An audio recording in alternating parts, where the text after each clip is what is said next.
American Reading Company and Educators Rising share a mission of supporting students and educators who are shaping the future. ARC is proud to sponsor Ed Rising's 2022 K-3 Children's Literature Competition. Like educators, children's book authors help young people to understand inner truths and to make sense of the world. We encourage aspiring educators at the middle school and high school levels to summon your storytelling powers and submit your best original short story book designed for a kindergarten through third grade audience. To support you in developing an imaginative, engaging, cohesive submission, members of ARC's publishing team have offered a few practical tips. As a reader, I think there are several layers to making a good story or a story that would interest me. The hook should pull the reader right into the story and make them curious enough to just keep reading. A good hook gives a hint of the ending, and you set little clues and hints along the way to build it up. We need engaging characters who readers care about, or at least they're curious to know more about them. One way I use to translate character traits on the page is dialogue. It tells you a lot about the person. Even some of the internal dialogue, we need page-turning plot that will keep the reader either on the edge of their seats or invested enough to stick with the character, throughout the journey. And lastly, it's only fair to give the reader a satisfying ending.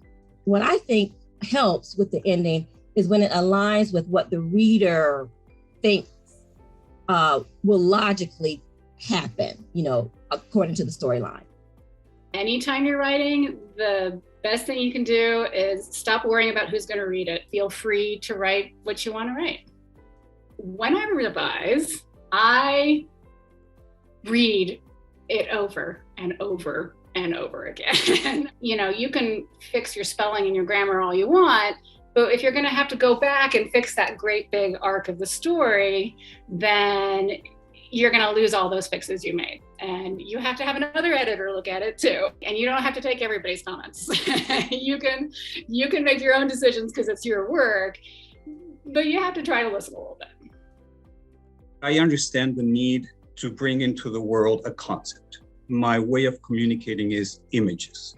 I like absolute silence when I'm thinking, when I'm drawing, when I'm sketching, and only see either my paper or my monitor.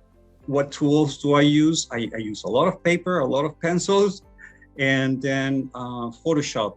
Why do I still use paper? Because I like the smell of the pencil. That's basically it. Book maps are amazing. Start with the very basics. Just simplify things and see how they flow. Don't go full on with an illustration until you're sure that that's where you want to put your time, We hope you consider participating in this year's competition. You can find the full guidelines, including registration information and scoring rubrics, on the National Competitions page in the Student Resources section of the Ed Rising membership portal. We look forward to seeing you at the Educators Rising Competition and Conference in Washington, D.C. in June. We wish the best of luck to all participants.